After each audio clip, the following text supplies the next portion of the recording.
Olá, seja bem-vindo a mais um episódio de Bíblia Hebraica Pura e Simples. Hoje vamos falar de um tema muito importante, mas que também gera muita dúvida, que é o tema da expiação. Vamos procurar responder 3 perguntas básicas que as pessoas costumam fazer sobre esse tema. A primeira delas, qual o sentido do termo expiação?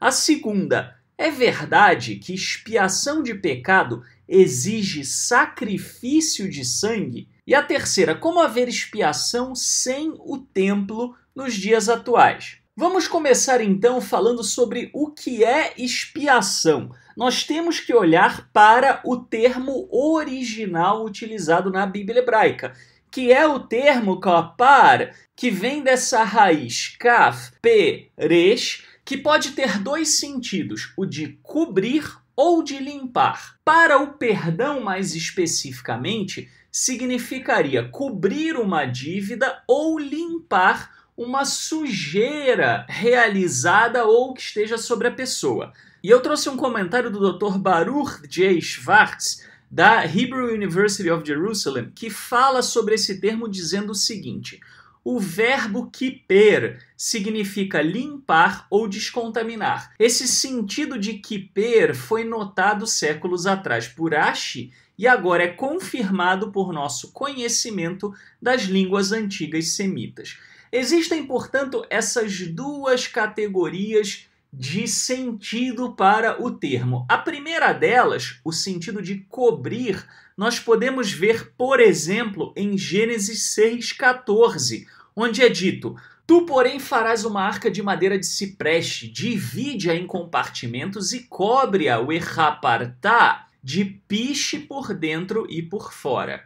Já o sentido de limpeza nós podemos ver em várias passagens, como por exemplo a de Levítico 12:7, onde é dito: e ele os oferecerá ao Eterno para fazer limpeza, o erriper, por ela, que ficará pura do fluxo do seu sangramento.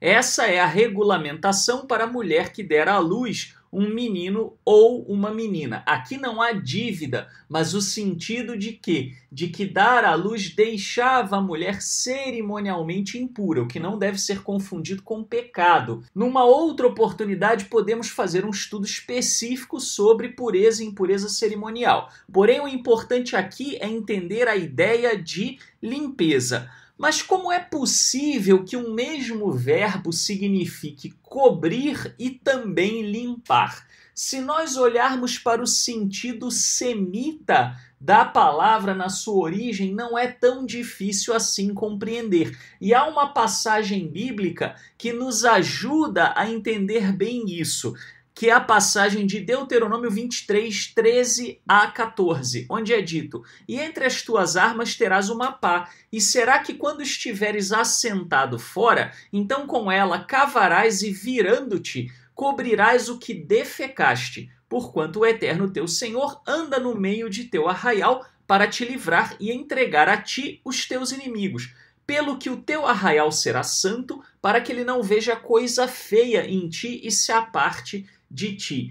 Quando nós pensamos então nessa circunstância onde a Torá diz para os filhos de Israel em guerra fazerem um buraco, cavarem um buraco para cobrir a sujeira, cobrir aquilo que defecaram, sabemos também que uma das formas mais primitivas e comuns de se lidar com detritos, com lixo, era justamente cobrir de terra, cavar e cobrir. Aliás, isso é feito até hoje com boa parte do lixo produzido. Nós então conseguimos entender a correlação entre esses 2 termos. Embora essa passagem de Deuteronômio não traga o termo capar especificamente, a ideia propriamente dita de sujeira com o cobrir, a associação entre essas 2 coisas está muito presente e é muito clara. E no Oriente Médio Antigo havia uma cultura de grande preocupação com a questão dos deuses se afastarem por conta da sujeira. Os templos na cultura primitiva do Oriente Médio Antigo eram considerados literalmente como casas das divindades. E se as casas das divindades ou os lugares onde as divindades passassem estivesse sujo, da mesma maneira que as pessoas se afastavam de lugares sujos, havia um entendimento de que a divindade poderia se afastar de um local sujo. Então, essa questão, essa cultura era de grande relevância e grande importância. E a Bíblia não poderia cometer uma violência contra a cultura dos israelitas, porque era o mundo e a realidade com os quais eles estavam habituados. Novamente, o objetivo não é falar aqui de pureza e impureza cerimonial, mas apenas dar a entender como é que a questão de cobrir e a questão de limpar se correlacionam e por que nós encontramos ambos os sentidos no termo kapar, que é traduzido como expiação. Em outras palavras, expiação na Bíblia hebraica significa cobrir uma dívida deixada pelo pecado, pela transgressão, ou cobrir a sujeira, limpar a pessoa para que ela possa estar apresentável e ser recebida perante o Eterno. E aí vamos então à principal pergunta que todos se fazem. É verdade que na Bíblia hebraica é dito que só existe expiação se houver derramamento de sangue? Só o sangue expia o pecado? Infelizmente, há várias religiões que trazem essa leitura, mas essa é uma leitura totalmente distorcida da Bíblia hebraica. A Bíblia hebraica em momento nenhum diz isso. E na realidade, esse entendimento deriva de uma leitura equivocada de Levítico 17, de 10 a 11, onde é dito: qualquer homem da casa de Israel ou dos estrangeiros que peregrinam entre eles, que comer algum sangue, contra aquela alma porei a minha face e a extirparei do seu povo, porque a vida da carne está no sangue, pelo que vos tenho dado sobre o altar para fazer expiação pelas vossas almas, porquanto o sangue fará expiação pela alma. Aqui, então, há uma proibição de beber o sangue, mas o foco aqui, evidentemente, não é a alimentação, e sim entender o que o versículo diz e o que o versículo não diz. O versículo diz que o sangue fará expiação pela alma? Sim, o versículo diz isso. O versículo diz que somente o sangue fará expiação pela alma? Não. A palavrinha só ou somente que muita gente lê dentro desse versículo seria um acréscimo conceitual. Não existe isso no hebraico original. Não há esse conceito. E a maior prova disso nós vamos ver logo em seguida, porque a Bíblia hebraica contém vários exemplos de expiação dos pecados sem a utilização de sangue. Vamos ver aqui um exemplo em Levítico 5, 10 a 11, onde se fala da expiação apenas com farinha. Caso a pessoa não tivesse condições de oferecer um animal em sacrifício, o texto bíblico diz o seguinte: o sacerdote então oferecerá outra ave como holocausto, de acordo com a forma prescrita, e fará expiação, o erriper, em favor dele pelo pecado que cometeu, e ele será perdoado. Se, contudo, não tiver recursos para oferecer 2 rolinhas ou 2 pombinhos, trará como oferta pelo pecado um jarro da melhor farinha como oferta pelo pecado. Sobre ela não derramará óleo, nem colocará incenso, porquanto é oferta pelo pecado. Observe então aqui, se a pessoa não tivesse condição financeira num dado momento, a Bíblia hebraica prescreve então que a pessoa substituísse o animal pela farinha. Ora, se o sangue fosse indispensável para fazer expiação, jamais ele poderia ser substituído pela farinha. E não é só a farinha que aparece com essa função. Nós vemos também, por exemplo, um caso em que o ciclo de prata, portanto dinheiro, era usado para a finalidade de fazer expiação pelas vidas dos israelitas. Nós temos esse exemplo em Êxodo 30, 15 a 16. O rico não dará mais e o pobre não dará menos da metade do ciclo quando derem a oferta alçada ao Eterno para fazer expiação, lechaper, por vossas almas, e tomarás o dinheiro das expiações, Hakkipurim,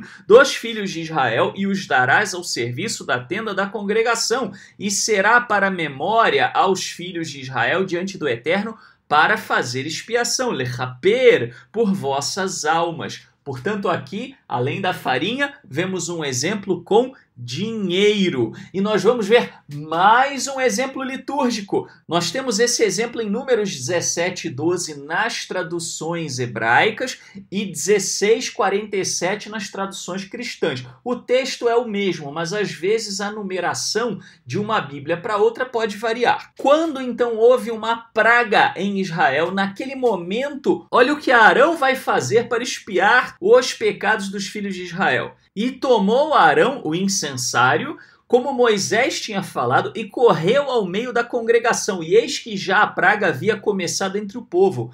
E deitou incenso nele e fez expiação pelo povo. E fez expiação, Waichaper. Então nós vemos aqui mais um exemplo sem sangue. Aqui o incenso no incensário é utilizado para fins de fazer expiação. E nós temos mais um exemplo ainda. Nós temos mais um exemplo em que a expiação sem uso do sangue, neste caso utilizando a oração. O rei Ezequias orou ao Eterno em dado momento porque o povo se apresentou para a celebração do Pessah, da Páscoa, e estava impuro, cerimonialmente não poderia ter participado, mas o povo acabou transgredindo.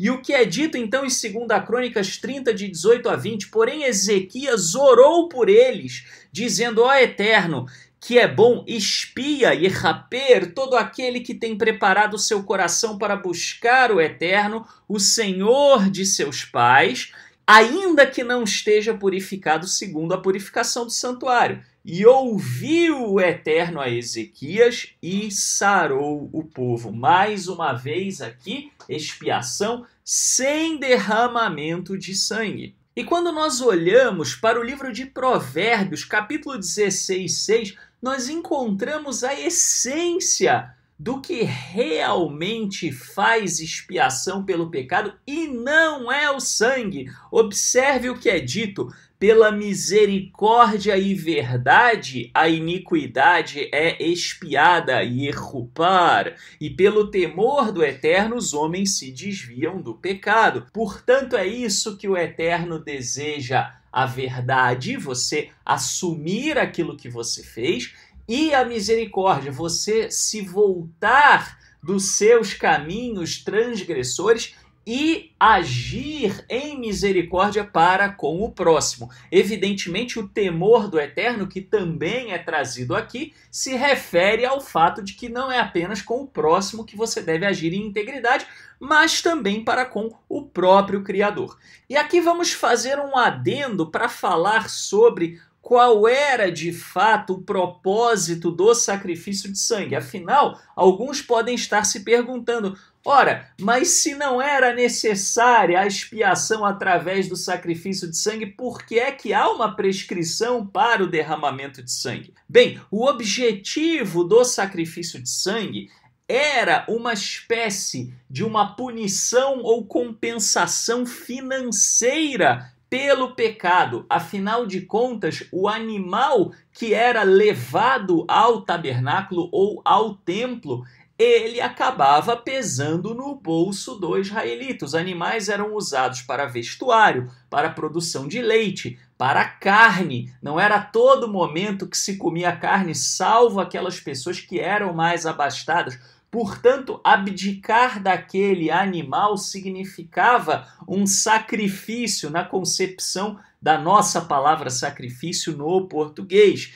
E isso pode ficar muito claro para você que está ouvindo este estudo se você ler a história que aparece em 2 Samuel 24, de 21 a 25, onde fala-se sobre o momento em que o rei Davi comprou o campo onde seria futuramente estabelecido o Templo de Jerusalém.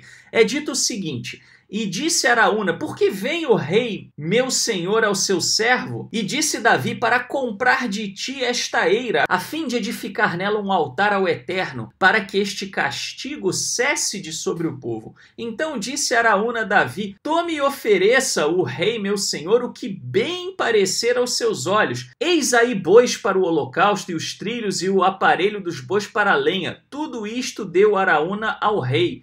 Disse mais Araúna ao rei: o Eterno teu Senhor tome prazer em ti. Porém, o rei disse a Araúna: preste bem atenção agora no que vai dizer Davi. Não, mas por preço justo tu comprarei, porque não oferecerei ao Eterno meu Senhor holocaustos que não me custem nada. Assim Davi comprou a eira e os bois por 50 siclos de prata, e edificou ali ao Eterno um altar e ofereceu holocaustos e ofertas pacíficas. Assim o Eterno se aplacou para com a terra e cessou aquele castigo de sobre Israel. Portanto, havia para aquela sociedade um caráter didático de que o sacrifício tinha que ser custoso. Para quê? Para ensinar as pessoas que o pecado tinha um preço, o pecado tinha uma consequência.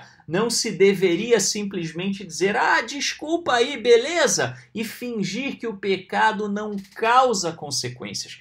Esse era o sentido. Evidentemente, existia também a questão de que sacrifício de animal fazia parte da cultura semita, era da expectativa deles, e se a Bíblia hebraica não regulamentasse o sacrifício, eles iam acabar oferecendo sacrifício para os falsos deuses. A gente fala sobre isso na palestra Por que o Eterno Ordenou Sacrifícios, onde você, ouvinte, pode receber mais informações a esse respeito. Mas vamos então nos recordar do que disse o Eterno sobre o que verdadeiramente importa para ele. E isso nós encontramos em Oséias 6,6, onde é dito: porque eu quero a misericórdia e não o sacrifício, e o conhecimento do Senhor mais do que os holocaustos. Ou seja, o sangue nunca foi a forma exclusiva de fazer expiação. Os vários exemplos na Bíblia hebraica de expiação sem uso do sangue apontam para o óbvio.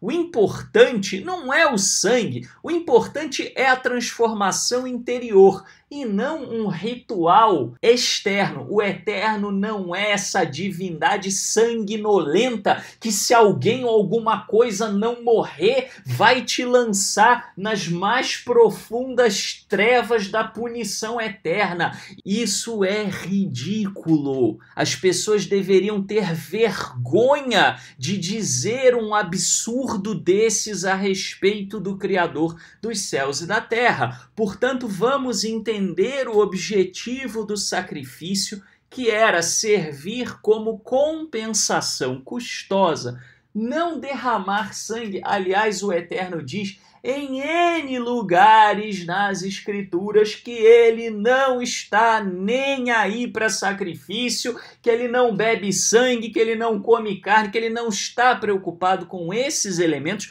que foram estabelecidos tão somente por causa de uma questão cultural. E aí vem então a pergunta: sem o templo, como é que a gente pode expiar pecados? Bem, o profeta Oséias dá a melhor explicação acerca disso que se encontra na Bíblia hebraica, onde é dito no 14, de 2 a 5 nas traduções hebraicas e 14, de 1 a 4 nas traduções cristãs. O texto é o mesmo, novamente só muda a numeração. Volta-te, ó Israel, ao Eterno teu Senhor, porque pelos teus pecados tens caído. Tomai convosco palavras e voltai-vos ao Eterno. Dizei-lhe: tira toda iniquidade e aceita o que é bom, e ofereceremos como novilhos os sacrifícios dos nossos lábios.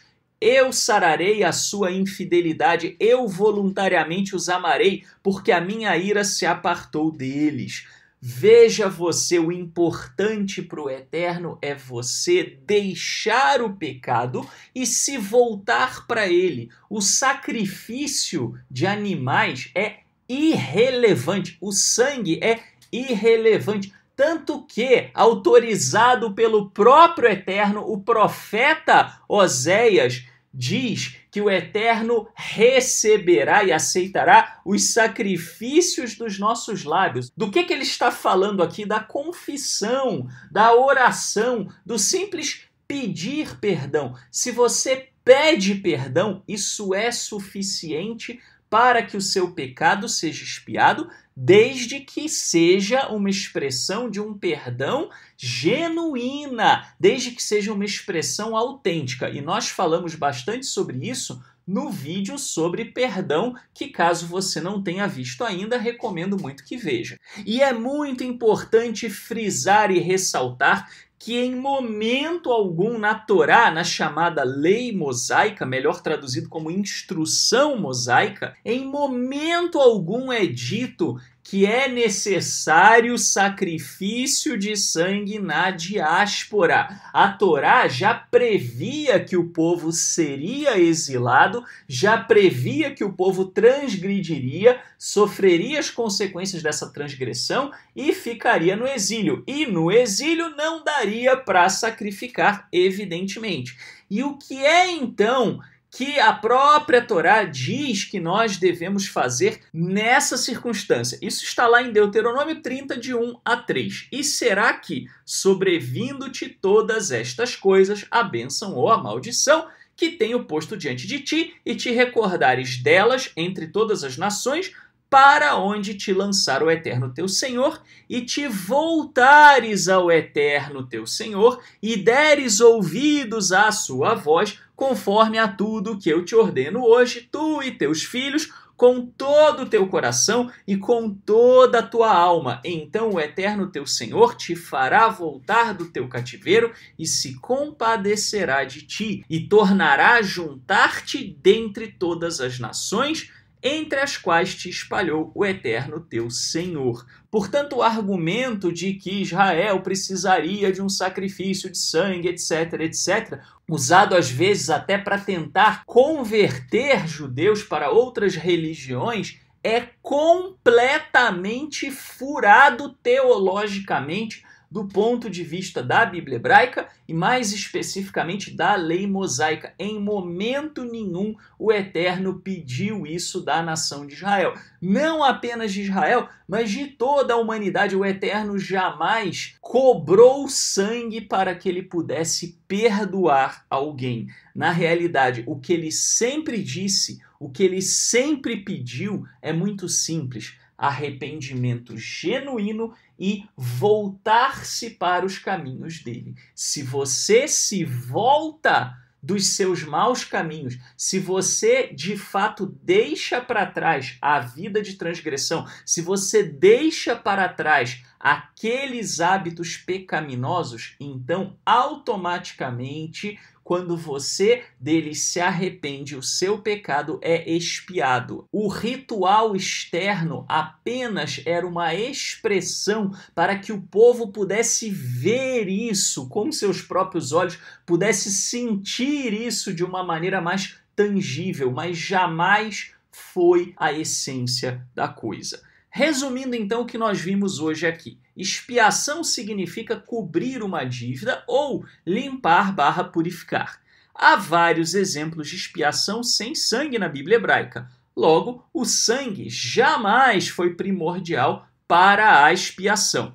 Terceiro, o objetivo do sacrifício de sangue era ser, entre aspas, sentido no bolso e não derramar sangue. Quarto, mais importante do que o rito externo é a transformação interior, o arrependimento autêntico. Havendo arrependimento autêntico, e eu falo sobre a questão do arrependimento autêntico no vídeo sobre perdão, nossas transgressões são expiadas perante o Criador. Muito obrigado por assistir este vídeo. Se você tem gostado da nossa série Bíblia Hebraica Pura e Simples e deseja que nós continuemos o nosso trabalho, que é feito à custa de muito esforço e muito sacrifício, então não deixe de contribuir para que a gente possa fazer e trazer cada vez mais conteúdo. Até a próxima, se o Eterno assim nos permitir.